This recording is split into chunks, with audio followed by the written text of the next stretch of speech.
ni Constantino.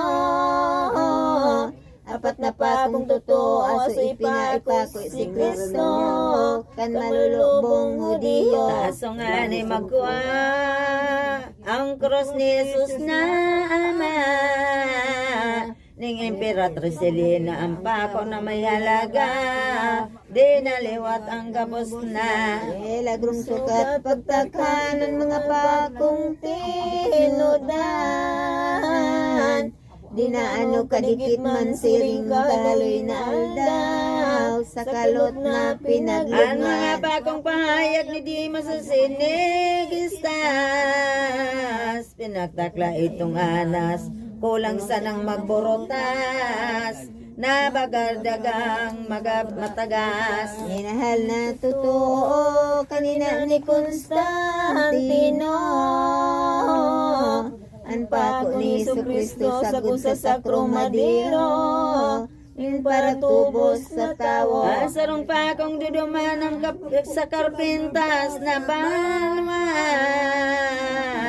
minamahal ning kagabsan na kon pinagpipiestan, Klabo Santo ang pangaran. Ani kadua sa bilang pako na urog ka mahal, nasa simbahan sa Milan si San Carlos na nagkahang, kan pagdalaw niya dumaan. Katulong pa kung maugma, ikinang tulos da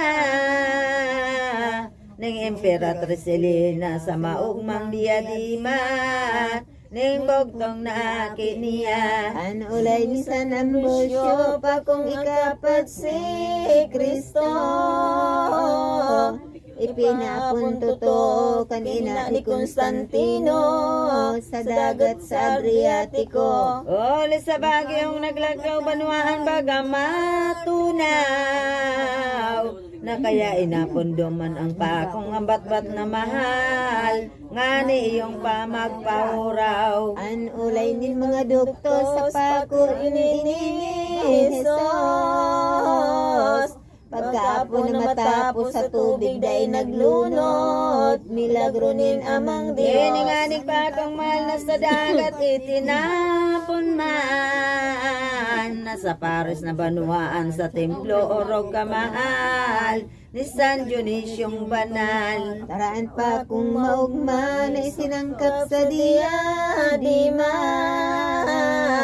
ni Constantino katupa inidaadaing iba, na nasa templo sa Roma. Kaya ang kaniguan ni Saymana binonyagan, umawang pasalamatan sa Diyos na kagurangnan, kaining hirap na mahal. Ngunyan sa tuyang hagaro na paming umapunin matuninong,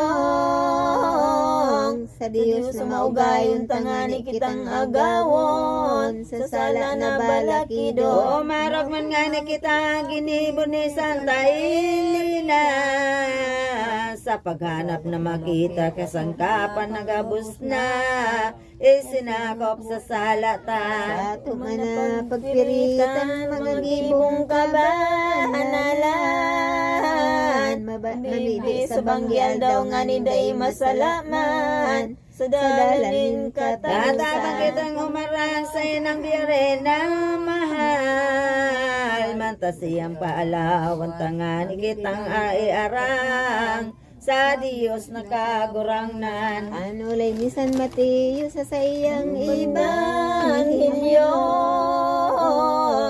day masalang totoo na ngaya si Jesucristo, may ligliwat digdiwa. Sa iyang pag-aukuman, ining bilog na kinaban, kundi dahil naaraman, isay man ng mga banal, kon arin oras.